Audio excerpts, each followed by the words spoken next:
Bonsoir à toutes et à tous. Merci d'être avec nous pour ce journal. Au sommaire, l'accès universel aux soins, l'autre priorité phare du président de la République, Faure Essozimna Gnassingbé, qui ambitionne atteindre une couverture santé de 60% d'ici à 2025. Nous en saurons davantage à l'entame de ce journal. Les députés autorisent une mission d'information et d'enquête sur les fonds Covid. La liste des membres de la commission spéciale qui va plancher sur le rapport d'audit a été ratifiée hier par l'Assemblée nationale. Et puis, top départ de la 5e campagne nationale de distribution des moustiquaires à imprégnation durable. Plus de 6,5 millions de moustiquaires seront donnés à tous les ménages du pays afin de réduire la morbidité et la mortalité liées au paludisme. Voilà pour les titres. Bienvenue dans le 20h de ce samedi. L'accès universel aux soins, le chef de l'État, Faure Essozimna Gnassingbé, ambitionne atteindre une couverture de 60% d'ici à 2025. Pour y parvenir, le président de la République a décidé d'étendre cette couverture aux autres couches de la population. Ekwe Salah, en savoir plus. Hôpital de référence Dr Lafière, une infrastructure de classe internationale réalisée par le chef de l'État Faure Essozimna Gnassingbé pour renforcer l'offre de services de santé au Togo.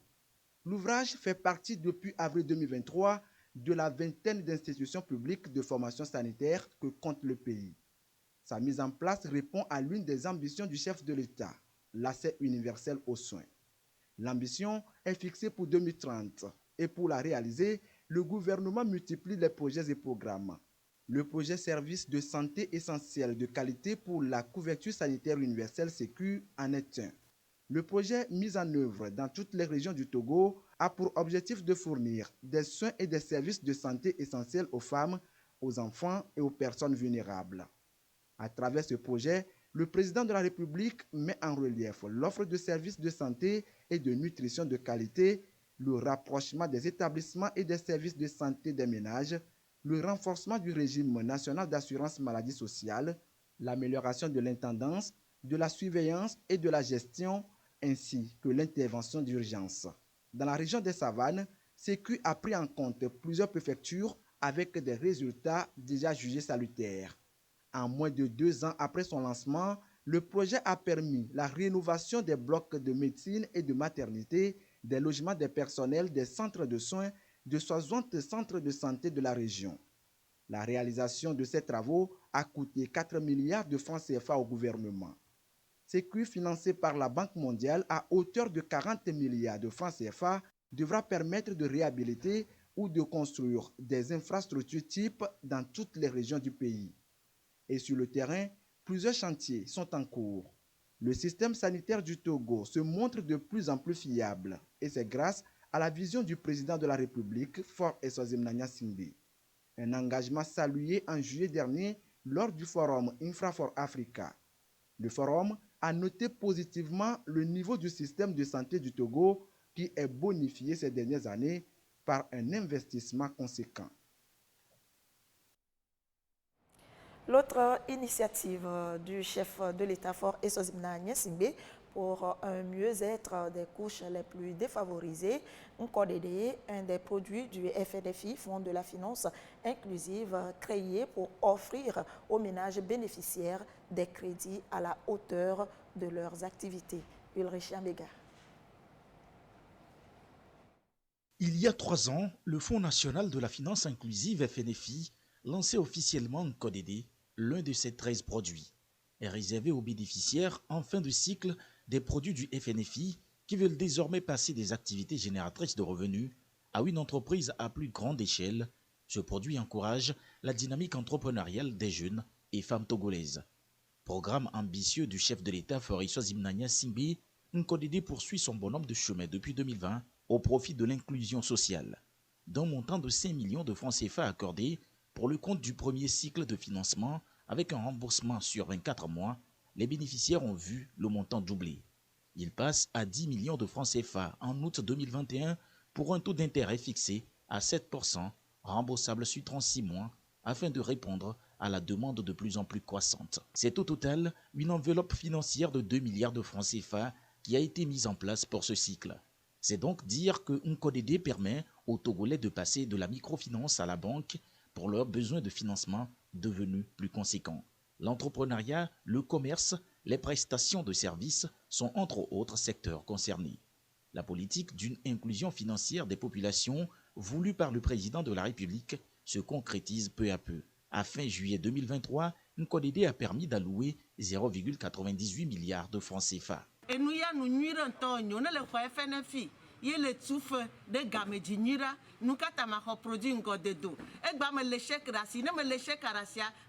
suis tellement fière. Grâce à ce programme mis en place par le chef de l'État depuis 2014, 107,59 milliards de francs CFA sont à ce jour octroyés par le FNFI comme crédit aux Togolais exclus des services financiers classiques. Ce sont exactement 1,8 million de personnes issues des couches socio-économiques du pays pour un taux de remboursement de près de 95%. Audience accordée par le Premier ministre Victoire Toméga Dogbe à la nouvelle représentante régionale de la Société financière internationale de la Banque mondiale au Togo, Josiane Kwenda, chargée du secteur privé. Au centre des discussions, les points essentiels de la feuille de route de la SFI. Yasmine Kodja. Josiane Kwenda, nouvelle représentante régionale de la Société financière internationale, s'est présentée à Madame le Premier ministre Victoire Toméga Dogbe. La chef du gouvernement et la représentante de la SFI, en charge du Bénin, de la Côte d'Ivoire, de la Guinée et du Togo, ont abordé des questions liées aux priorités tant gouvernementales que de la SFI. Avec son Excellence, nous nous sommes entretenus d'abord sur l'engagement de la Société financière internationale au Togo. Nous sommes déjà actifs ici et c'était juste pour réitérer notre engagement de faire plus avec le secteur privé togolais. Ensuite, nous avons aussi discuté des priorités de son Excellence, Madame le Premier ministre, pour développer le secteur privé et en particulier pour l'inclusion de la population togolaise à travers des mécanismes de digitalisation dans différents secteurs. On a parlé de l'électricité, de l'eau, de la nécessité vraiment d'avoir l'accès au financement pour les PME-PMI et surtout de la digitalisation, de l'importance de la digitalisation pour stimuler le développement du secteur privé togolais. Historiquement, nous avons été dans des secteurs tels que l'infrastructure, mais nous nous orientons de plus en plus vers des secteurs tels que l'agriculture. Donc l'agriculture est pour nous vraiment le moteur et nous sommes vraiment mobilisés à trouver des mécanismes et surtout des instruments qui nous permettent d'avoir accès aux petits producteurs, mais aussi à toute la chaîne de valeur. Évidemment, l'accès au financement des petites et moyennes entreprises. La SFI est une entité de la Banque mondiale qui s'investit dans le développement intégral du secteur privé. Les députés togolais ont dit oui pour une mission d'information et d'enquête sur les fonds Covid. L'Assemblée nationale a ratifié ce vendredi la liste des membres de la commission spéciale qui va plancher sur le rapport d'audit du fonds de riposte et de solidarité du Covid-19. Dodo Aré. La liste spéciale ratifiée porte 27 noms. Tous membres des 3 groupes parlementaires de l'Assemblée nationale. Ils vont dans les prochains jours mettre en place une mission d'information et d'enquête qui se chargera d'auditionner toutes les personnes ayant eu des responsabilités dans la gestion des fonds de riposte et de solidarité contre la COVID-19 dans le rapport d'audit de la Cour des comptes. Avant toute démarche, la commission a besoin de l'aval majoritaire des députés. Tous ceux qui sont pour. Je déclare que la liste de la commission spéciale est ratifiée par la plénière et que cette commission est autorisée à désigner en son sein une mission d'information et de contrôle. Le quitus est donné. La commission a 45 jours pour déposer son rapport sur le bureau de la présidente de l'Assemblée nationale. L'acte de dépôt sera ensuite publié au journal officiel. L'Assemblée nationale est ainsi dans son rôle de contrôle de l'action gouvernementale conformément aux dispositions de l'article 81 de la Constitution. Nous l'annoncions en titre, la campagne nationale de distribution gratuite de moustiquaires. L'opération a débuté ce jour. Hier, plutôt, à Tablibo, plus de 6,5 millions de moustiquaires à imprégnation durable seront mis à la disposition des populations afin de réduire le nombre de décès liés au paludisme. Isaka Aruna.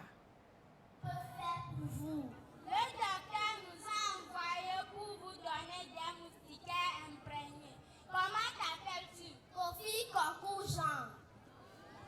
Vous avez combien d'enfants? J'ai 2 enfants. Vous avez combien de couchettes? 2 couchettes. Vous avez le droit de prendre 2 moustiquaires. C'est parti pour la campagne nationale de distribution gratuite de moustiquaires imprégnés durables, principal outil de lutte contre le paludisme. Du 7 au 18 octobre 2023 sur toute l'étendue du territoire national. 6 547 600 moustiquaires de deuxième génération seront distribués dans les ménages, encore qu'il faut savoir les utiliser. Lorsque les agents de dénombrement de distribution arrivent, donner de bonnes informations par rapport à ce qu'ils veulent et comme ça ils vont laisser les moustiquaires au ménage direct. Lorsque vous allez recevoir la moustiquaire, vous allez l'aérer pendant 24 heures sous l'ombre. Après 24 heures, vous l'accrochez. Et quand vous l'accrochez, vous commencez par dormir sous cette moustiquaire. Lorsque la moustiquaire est sale, on peut la laver. Ne prenez pas le temps de laver systématiquement. Vous lavez quand elle est sale. N'utilisez pas savon Omo, n'utilisez pas Soclean, n'utilisez pas les savons durs, Pévila. Utilisez des savons simples qui ne sont pas acides. Environ 30 000 personnes et plus de 7 000 téléphones connectés sont déployés pour l'opération. Un dispositif monté par le gouvernement avec l'appui de plusieurs partenaires, le Fonds mondial et Against Malaria Foundation, tous engagés dans l'atteinte de l'objectif zéro palu au Togo à l'horizon 2030. Cette campagne va coûter 16 milliards de francs CFA à l'État, dont 12 milliards qui ont servi à acheter et à transporter les moustiquaires. Les coûts opérationnels s'élèvent autour de 3,8 milliards de francs CFA. Nous avons mobilisé 18 000 agents pour dénombrer et distribuer les moustiquaires à tous les ménages. Au niveau des ménages, chaque couchette recevra une moustiquaire. Et nous encourageons les populations, nos concitoyens, à accrocher effectivement les moustiquaires et à dormir sous pour éviter les piqûres de moustiques et pour ne pas dépenser contre cette maladie. La campagne Zéro Palu, je m'engage est une initiative de l'Alliance des chefs d'État et du gouvernement de l'Union africaine. La vision, c'est l'éradication définitive du paludisme sur le continent, un engagement qui devrait être observé au niveau de chaque citoyen afin d'éviter des milliers de morts de la maladie enregistrée chaque année en Afrique. La Ligue togolaise de lutte contre le cancer célèbre la 15e édition de l'Octobre Rose. Une conférence de presse a été organisée pour annoncer la campagne de dépistage du cancer du sein sur toute l'étendue du territoire national et bien d'autres activités au programme. Sandra Agboche, Lise Diamier. Octobre est rose dans le monde. Le cancer de sein, le plus fréquent des cancers, continue de faire des ravages. Au Togo, la Ligue contre la maladie annonce le traditionnel programme du mois avec à la clé l'indispensable appel au dépistage offert en un mois à coût réduit. Pour cette année, nous avons envisagé faire beaucoup de sensibilisation. Nous aurons à faire le dépistage par mammographie, c'est les campagnes de dépistage que nous faisons toujours le mois d'octobre, donc qui se fera cette année, qui démarrera à partir de lundi, le lundi 9 et terminera le 8 novembre. 15 ans de lutte affirmée contre le cancer, le silence est brisé autour de la maladie.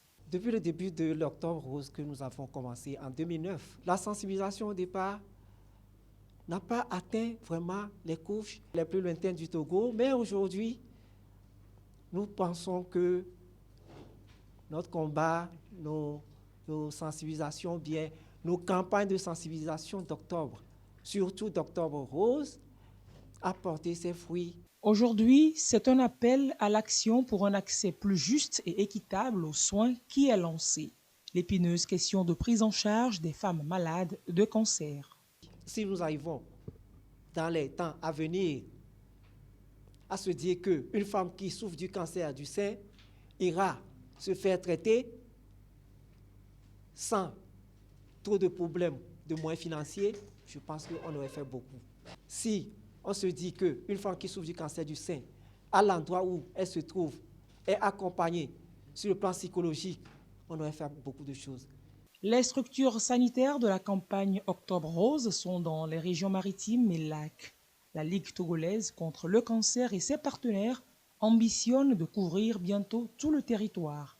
Chaque année, plus de 1000 femmes sont dépistées et près de 5% de cas décelés.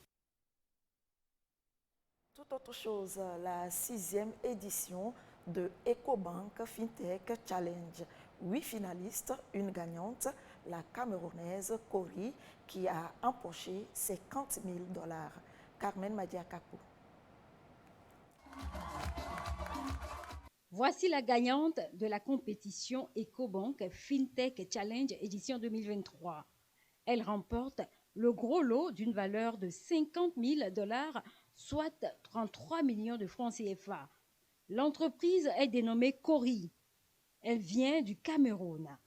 Cori développe une application qui vient résoudre la pénurie de pièces de monnaie en Afrique francophone subsaharienne. Je suis très contente d'avoir gagné ce challenge. C'est une application qui permet aux consommateurs de créer des cartes de fidélité. Et ces cartes de fidélité sont utilisées comme porte-monnaie lorsqu'il y a un manque de monnaie à la caisse. Donc quand vous arrivez à la caisse d'un supermarché ou d'un magasin et que la caissière n'a pas de monnaie, elle peut vous rendre la monnaie qu'elle devait vous rendre physiquement, elle pourra vous la rendre digitalement et cet argent sera crédité directement sur votre carte de fidélité dans l'application. Pour cette édition de 2023, ils étaient plus de 1000 candidats de 59 pays d'Afrique au départ. Pour la grande finale, 8 entreprises du Kenya, du Nigeria, du Sénégal, de la RDC, de l'Afrique du Sud étaient en compétition. C'est depuis 2017 que le groupe EcoBank Transnational Incorporated a institué ce challenge pour promouvoir les fintech et créer de la richesse en Afrique. Nous sommes passionnés par l'Afrique, comment permettre à l'Afrique de s'élever également, aider les jeunes Africains qui ont des solutions afin de les aider. Nous avons également un intérêt pour le commerce, pour la technologie financière. Donc nous voyons les jeunes qui ont la passion pour cette technologie, qui ont les meilleures solutions et nous sommes prêts pour pouvoir les accompagner, les soutenir. Non seulement les soutenir parce que nous trouvons que des solutions que ces jeunes ont peuvent également aider à répondre aux besoins de notre clientèle. Des panels, des tables rondes et des expositions étaient au menu de cette 6e édition. Le ministre en charge de l'économie numérique se dit impressionné. Je me rends compte que beaucoup de ces startups qui sont venues de toute l'Afrique ont des solutions qui seront très utiles pour nous en tant qu'État. J'ai vu beaucoup d'innovations aussi. Et ce qui est bien, c'est qu'à chaque fois qu'une startup a présenté son produit, elle est partie en expliquant le besoin, le problème qu'elle cherchait à résoudre. Et ça, je trouve que c'est une approche qui est très bonne. Maintenant, l'autre chose, c'est de voir la manière dont on peut les soutenir.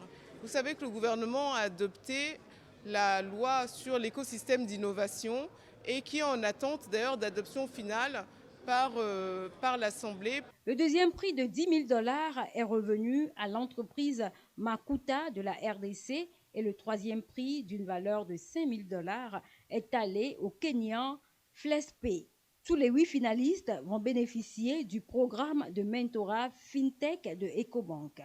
Le programme EcoBank FinTech Challenge vise à identifier des FinTech innovantes prêtes à se développer et auxquelles le groupe bancaire panafricain ouvre son vaste marché de 33 pays africains. La reprise économique inclusive post-Covid-19 et les chocs extérieurs, sujet au cœur d'une conférence débat animée par l'Organisation de la Charte pour le développement intégral OCDI et quelles contributions des confessions religieuses africaines. Elles sont appelées à soutenir les actions du gouvernement pour une croissance économique inclusive à l'atteinte des ODD, Objectifs de développement durable. Arnold Kiliou. Comment réduire la vulnérabilité des économies des pays africains face aux chocs extérieurs? Les hommes de foi s'interrogent sur comment garantir une reprise économique inclusive sur le continent. Toutes les confessions religieuses réunies sur la thématique questionnent les experts économistes sur la dépendance des États à l'aide extérieure, une nécessité ou que faire. Depuis la crise Covid jusqu'à la crise ukrainienne aujourd'hui, il a été montré que nos économies sont vulnérables aux chocs extérieurs. Et cette vulnérabilité a été très forte, très ouverte. Et cela doit être une occasion de repenser le développement économique de nos États en mettant particulièrement l'accent sur nos propres capacités à produire et à subvenir à nos besoins dans un premier temps, et ensuite à initier des politiques de nature à assurer une certaine redistribution de la richesse et donc à aller vers plus de protection sociale. Ce qui va faire donc de nos économies des économies fortes. Le clergé du Togo, dans sa mission sociale, veut participer au débat, mieux comprendre les causes et apporter sa contribution en termes de plaidoyer pour garantir une reprise économique inclusive. Nous sommes pasteurs, catholiques, protestants, musulmans de la religion traditionnelle. Nos fidèles viennent nous voir, il y a des problèmes financiers, nous ne pouvons pas rester indifférents. C'est pour cela que nous nous sommes rassemblés pour faire cette réflexion, comprendre mieux ce mécanisme économique et voir maintenant dans quelle mesure on peut accompagner aussi bien nos dirigeants et aider davantage nos fidèles. Cette conférence débat est à l'actif de l'organisation OCDI chargée de la pastorale sociale. L'institution invite les États à repenser leur économie pour l'atteinte des objectifs de développement durable ODD. Allez, passons maintenant à l'actualité internationale. En bref, la présidentielle au Libéria. 19 candidats affrontent mardi le président sortant, George Weah. 3 se détachent dans l'optique d'un second tour. L'actualité internationale, c'est aussi cette attaque du Hamas, 70 morts israéliens, 232 morts côté palestinien. Bilan provisoire, des centaines de roquettes ont été tirées depuis la bande de Gaza vers Israël ce samedi matin. Le monde appelle au calme. Une réunion d'urgence du Conseil de l'ONU se tient demain, dimanche. La Palestine promet se venger. Israël et Gaza de nouveau en guerre. La branche armée du Hamas a annoncé le déclenchement de l'opération Déluge Al-Aqsa. 5000 roquettes ont été tirées sur Israël depuis ce matin pour, je cite, mettre un terme à tous les crimes de l'occupation. L'armée israélienne a commencé à riposter. Nous sommes en guerre, a déclaré le chef du gouvernement israélien.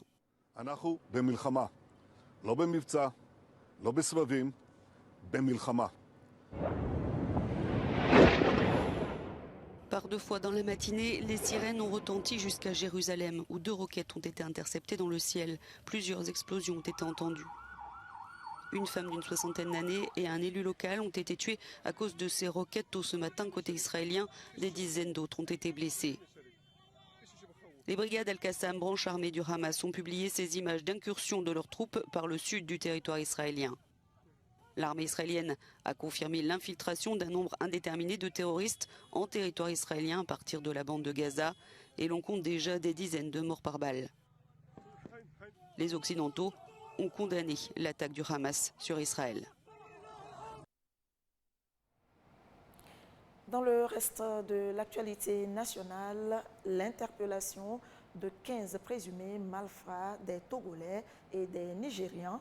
Un coup de filet de la direction centrale de la police judiciaire, chef d'accusation, vol et cyber-escroquerie. Fait récit, propos recueillis par Sandra Agbotier. Du 14 au 30 septembre 2023, la police nationale a mené plusieurs opérations ayant conduit à l'interpellation de 15 malfrats appartenant à des réseaux criminels. Le premier malfrat, dénommé Lodonou Kossi, 33 ans, togolais, opère de concert avec un certain Escroqui en fuite.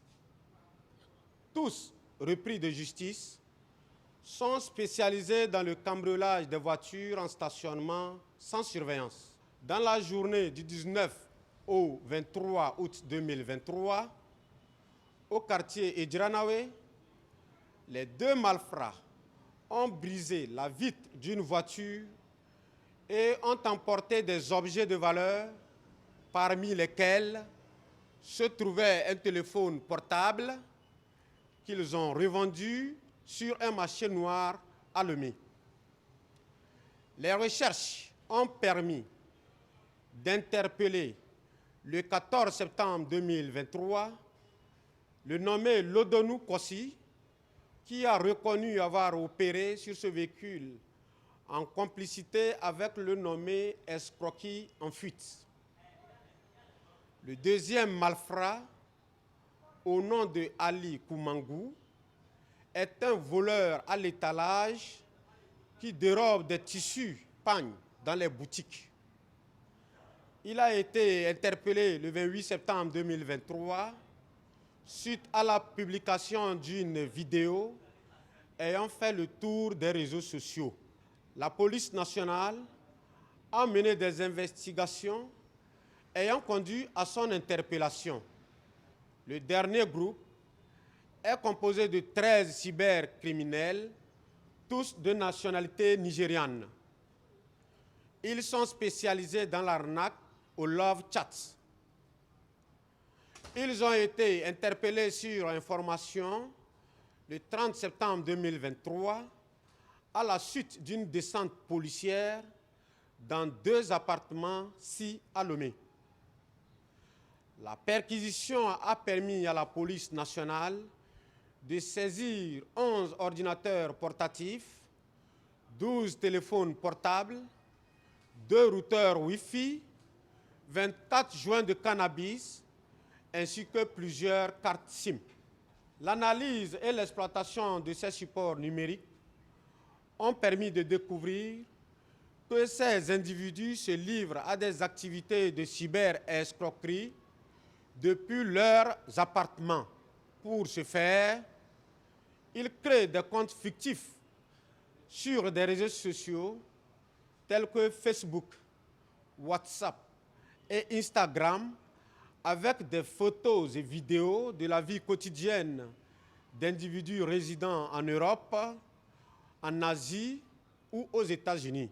À l'aide de ces comptes fictifs, ils proposent des relations amoureuses aux femmes de divers horizons. Sur la base de ces relations, ils demandent de fortes sommes à leurs victimes en avançant des raisons de santé, des problèmes financiers et en leur proposant en contrepartie le partage d'un héritage fictif. Dès qu'ils encaissent les sous, ils rompent tout contact.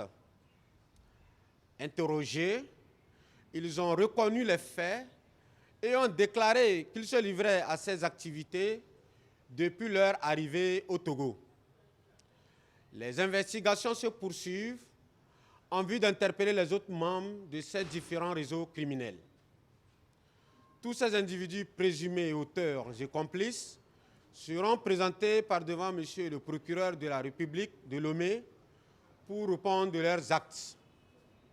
C'est l'occasion pour la police nationale d'inviter la population non seulement à la prudence et à la vigilance, mais aussi à une franche collaboration afin que ces différents réseaux criminels qui troublent l'ordre soient démantelés.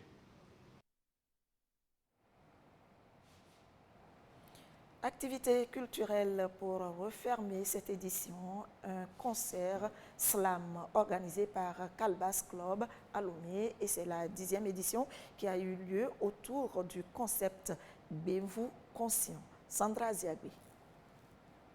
Calbas Club Acte 10 avec les Bévou conscients. Le concert slam prend de nouvelles facettes plus dynamiques. On les appelle les fils du soleil. Sorti la famille Rédo. Que l'Éternel bénisse ma patrie qui devant rien ne trépasse. Et quoi de mieux qu'une telle ambiance pour mettre des mots sur les mots de la société? Les fils du soleil se saisissent de la scène pour conscientiser. La charte du Togolais nouveau. Le Togolais nouveau, c'est celui-là qui a le cœur pur, mais ne verra jamais Dieu. Le Togolais nouveau, c'est celui qui connaît le chemin, la vérité et la vie, mais se mêle les pas. Corruption, dépigmentation sont perçus par ces artistes comme un manque de respect pour l'Afrique. Une femme qui boit beaucoup d'eau a toujours une police comme une jolie main de bien notée. Tandis qu'une femme qui utilise des pommades chimiques fabriquées à base de pétrole aura un jour la peau cramée. Et avec une belle rythmique de mots, ils ont convié la jeunesse à une vie sexuelle responsable. Pour certains, 18 ans, c'est là le moment pour avoir son permis de reproduction, mais pour d'autres, on ne teste pas, on se retient, on reste chaste, on s'abstient. On ne teste pas, on se retient, on reste chaste, on s'abstient, on se presse pas. Bévou conscient, on fait un lien entre les gouvernés et les gouvernants pour poser un questionnement, pour voir ce qui va et ce qui ne va pas. Je voulais informer, sensibiliser, comme vous avez remarqué, dans une ambiance de gaieté. La prochaine édition, il y aura encore des surprises, d'autres slameurs viendront d'un peu partout dans le monde. Il n'était pas seul messager sur scène ce soir-là. Kabégique de la Côte d'Ivoire était l'invité d'honneur. Le feu fait son malin, mais son calmant c'est l'eau. Souris fait son malin, son calmant c'est chat. Moi, il fait mon malin, mais mon calmant c'est toi. Bébé, voici un slam pour les battantes, les championnes. Avec ou sans diplôme, derrière un bureau ou un commerce, malin des garçons s'arrête où le travail des femmes commence. D'autres slameurs togolais y ont rajouté aussi au charme. Patrie de mes ancêtres, celle qu'ont su chérir nos pères.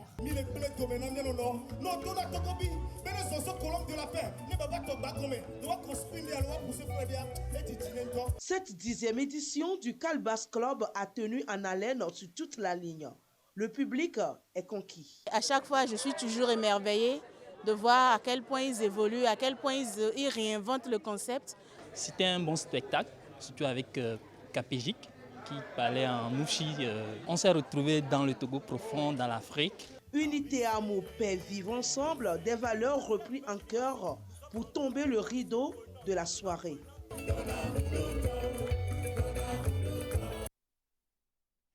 Et c'est ainsi que se termine ce journal. Merci de votre attention. Restez avec nous. Nos programmes se poursuivent tout de suite. La météo à suivre le concert party de Gbadamassi et sa troupe théâtrale. Juste après, tout est calé. Kevin et toute son équipe. L'édition de 22h30 sera présentée par Abidé Niasimbe. Merci de votre fidélité. Très belle soirée à vous.